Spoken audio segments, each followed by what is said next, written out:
This is KQBH-LP Los Angeles, California, 101.5 FM, a community service of the Boyle Heights Arts Conservatory, broadcasting live on your FM dial and streaming on lpfm.la. And you are listening to Cumbiatan here at KQBH 101.5 FM with Brendita Eres and DJ Amdex. And we are super excited because we have a special guest. All the way from Texas. Which is another country. Maybe for you, Amdex. You live there. I don't know what you're talking about. Yeah, Texas is awesome. But we have DJ Gecko in the house. Yeah. DJ Gecko. What's up? Everybody's applauding. Everybody calm down. We're super excited. And we got to thank Telly because he... from Cumbiatron, who introduced us to DJ Gecko. We had an awesome event that Amdex was able to be a part of. Welcome to our studios here, Boyle Heights. Yeah. Thank you. I'm really thankful for the invitation. Thank you. Everybody received me well. Thanks to Tully for getting me out here. Tully's the man. And Sucker Punch Promotions Entertainment. Yeah, shout out to them. They made it happen. And I hope we keep coming back because it was really a good experience. We had a great time. I had a great time seeing all of you guys perform and be on stage. And it was a King's Bar, such an awesome venue, very unexpected. It looked really nice. Right? It was out in Lancaster. It was like an old biker bar, but it still had like the old... timey western feel to it, like the little saloon kind of look. Definitely. So, but they were ready for football games. They even had AstroTurf. Yeah, I was about to put my cleats on. DJ Gecko, it is an honor for us to be able to interview you. I know that you've been in the game doing your thing for a very, very long time. For our listeners, can you tell them a little bit about yourself of, how you started producing, DJing, making music? How did it all start? I see you did your research, right? Well, I started like in middle school. It's been a while, so I was actually just a remixer. I used free programs. There was a program called Audacity. Audacity. Really simple program. Not even really a production. So it was just like mashups. And then from there was this genre that was upcoming like from like 2009 to like 2014 called Tribal. And that's when I gained a lot of my fan base because it was a popular genre. And I was just producing it since... I always started with cumbia, right? Yeah. But this was like cumbia with electronic sound, so it kind of catch my attention. And then from there, 2012, I just started producing my own music since I heard tribal. I was like, I want to learn how to do this. So somebody hooked me up with the program, and I just started learning, kind of self-taught because you can't really be yourself if you're learning from somebody else. Yeah, I mean, there are tips, but you got to build your own style, Did you have like were you doing any music before? Like, did you play any instruments at that time, or it was just like... I didn't, not at that time, but when I was learning, I was kind of like teaching me music theory, but I didn't know the terminology. And then I actually studied in college for music. Oh, cool. So it was a big helping hand with the music theory side. And I kind of already knew how to do this stuff, but I didn't know what it was called, like transposing chords. Like I wasn't knowledgeable in it. That's true. It's like when you're self-taught, you know how to do it. You're doing it. Like you feel like you're doing a pattern. You know, like I'm doing this again and again, and it's the same. But the terminology and the words, it's like that's what college teaches you in a textbook. They kind of like they kind of give you the format pattern of what people are following generally, and then you realize, holy, I've been doing it already. Yeah, it's like it blows your brain away. Yeah. But answering your question, I also in college I learned how to play alto sax. Oh, pretty fast. So the sexy one, eh? Yeah. Yeah, they were pretty amazed. They were like, damn, this dude just got it. But when you're really passionate about something, like you learn quick. Como dicen los Mexicans, like cuando te conviene, Right. That's when you really learn or you want to do stuff. Why'd you pick the sax? Like, is it just... They taught me. I was taking private lessons and also played in a jazz band in college. So we could Gecko Kenny G, right? No, the sax. I think he plays like the piccolo or something.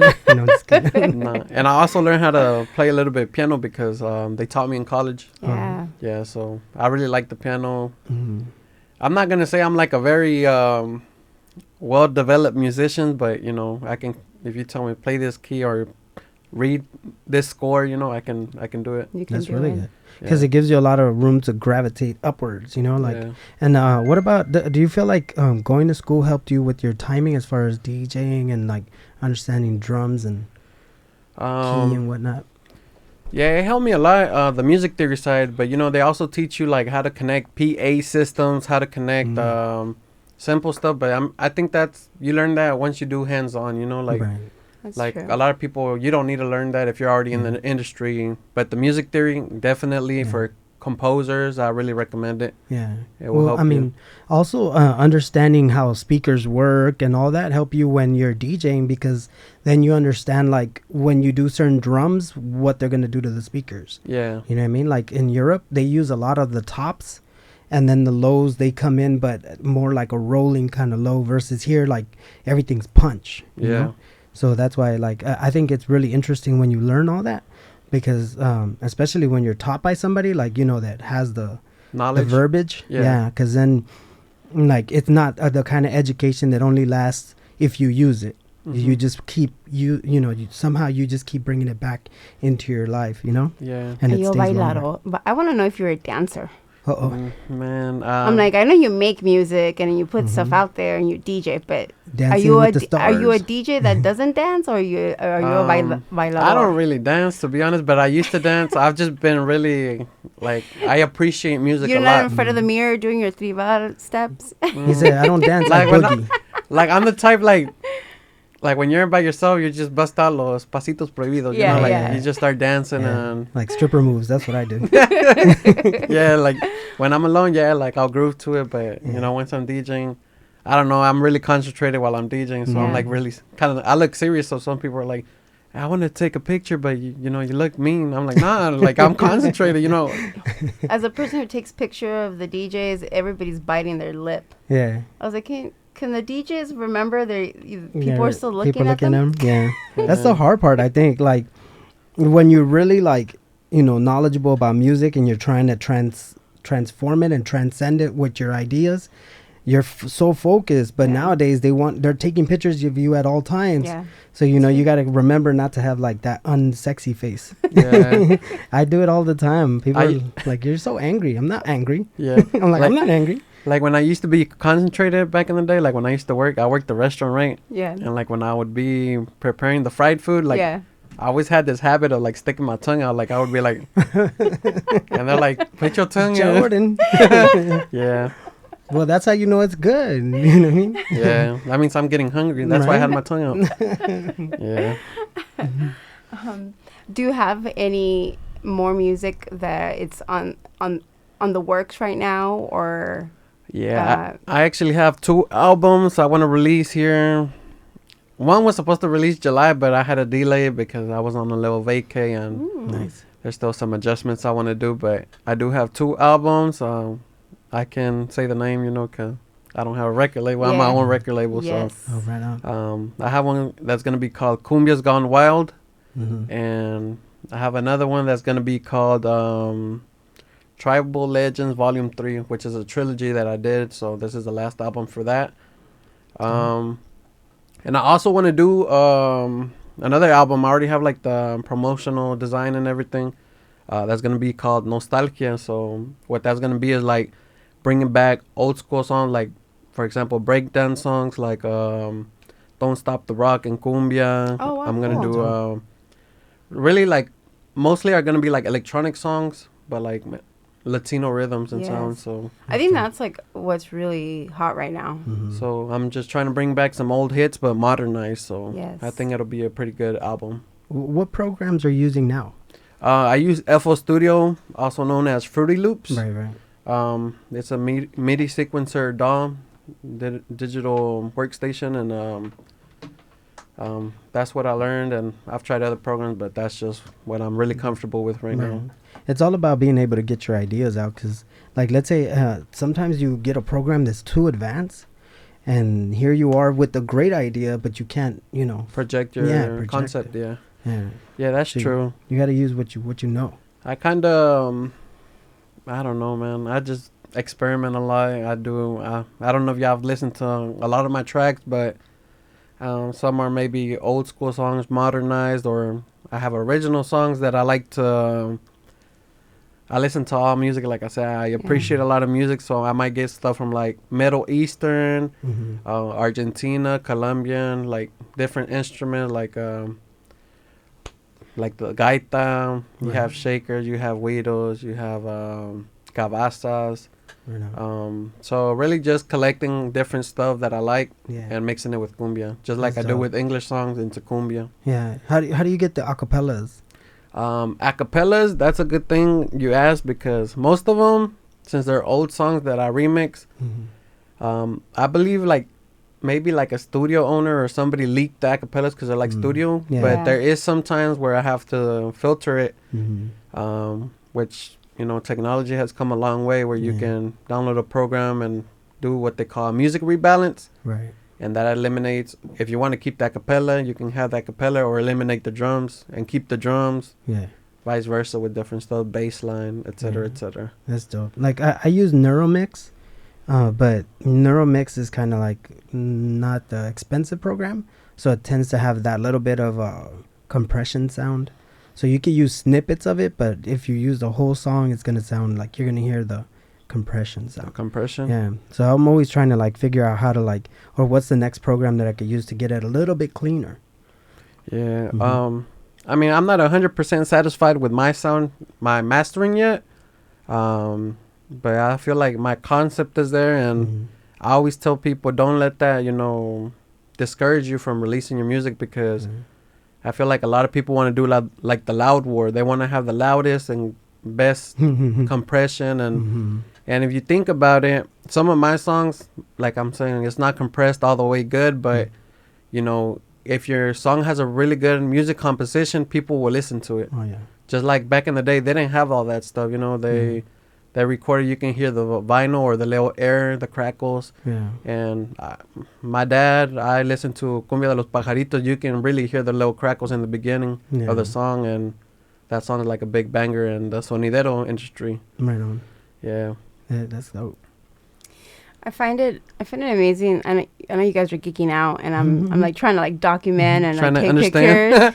pictures. I took a DJ class at community college with DJ Irene, and she threw in a little bit of like music theory and music history and like DJing, starting with vinyl, and then we went to CDJs, and then she made us make our own music. And I was very overwhelmed by the end because I had zero experience. And Amdex was in the advanced class, but I was in the beginning class, and I had to use Logic, and that itself was hard for me. But I find that a lot of people have like these visions and dreams that they want to just like do it, and then they start doing it, and it gets really tough, and then they're just like, nah, never mind, forget it, I'm not good enough, or I don't want to put my stuff out there, it's too embarrassing, oh, people are gonna laugh, and then you get doubt yourself, and then you just don't. And I try to overcome that, and it's hard because I'm around a lot of talented people all the time. Like, what will you tell somebody who's listening of that they are in that position, and maybe they have all these ideas, but they can't get the next step of actually doing it? They're too afraid. Well, first, I always encourage people, I used to be kind of like that. There was one time I deleted my YouTube channel when YouTube was barely becoming a thing, like around 2007, 2008.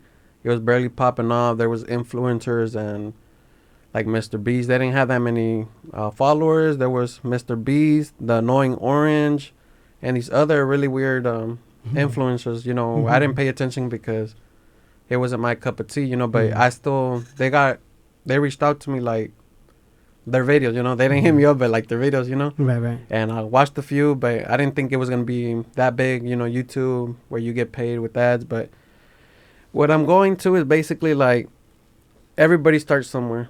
Everybody starts somewhere, and if you don't post your videos, you're never gonna start at least with 1 view, 2 views. You gotta make your own catalog of videos or music, and once you hit it with 1 video, everything else just falls into place. You know, they want to see who you are.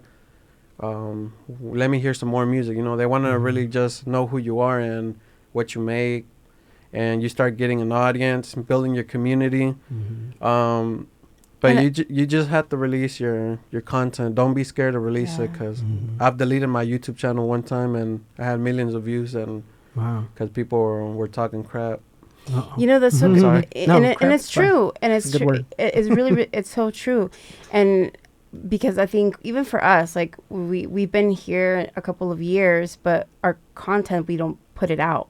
Like we don't like video record, and we kind of like doubt ourselves, or we know that we have value in our platform, pero nos da vergüenza, or we don't go for it. No, you should never be ashamed of, you know, of what you do. And that's one thing that you have, is you have a really strong community. You have a lot of followers.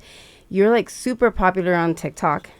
You have a lot of people who download your music, and a lot of people that have you on YouTube. So all the platforms, you're very, very strong.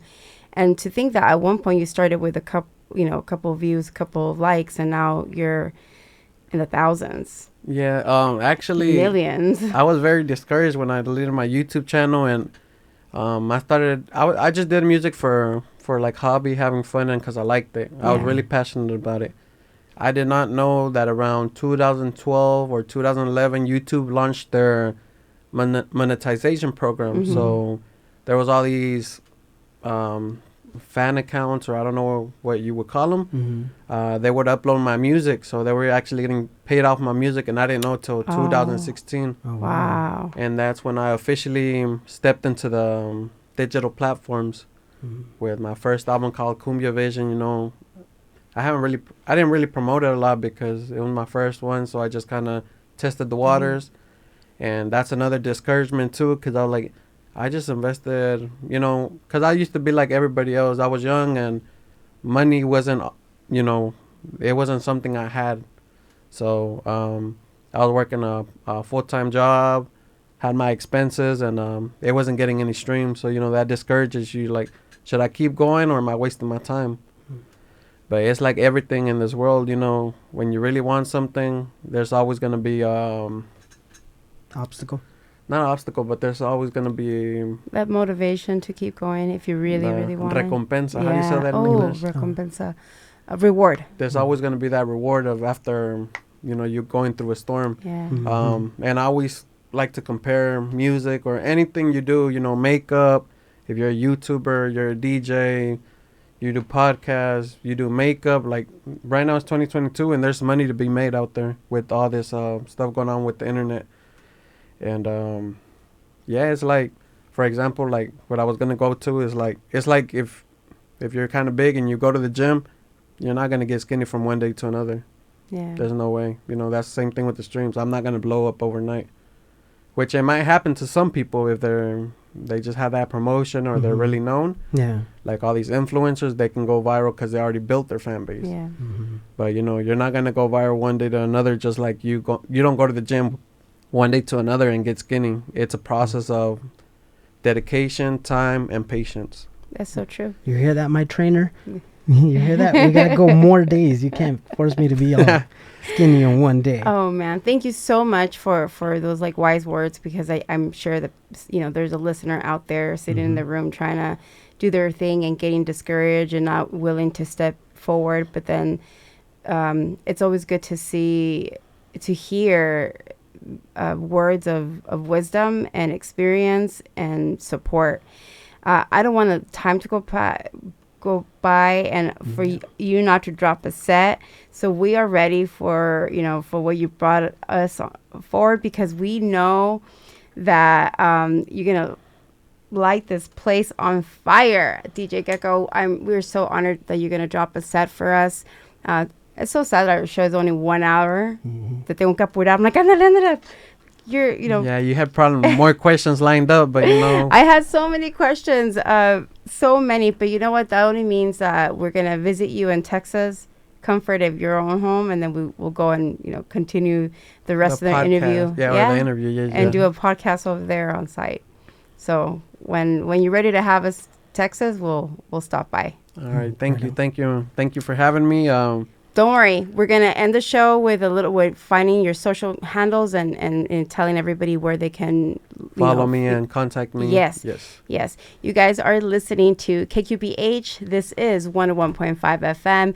You're just listening to DJ Gecko all the way from Texas, who stopped by at KQBH for a special interview. This is Brendita Eres, DJ Amdex, and Tully sitting there all comfortably in the studio. Please remember to follow our show at Cumbiathon for a Cause all together on IG, Brendita_Eres, and DJ Amdex all together. I'm ready when you guys are ready.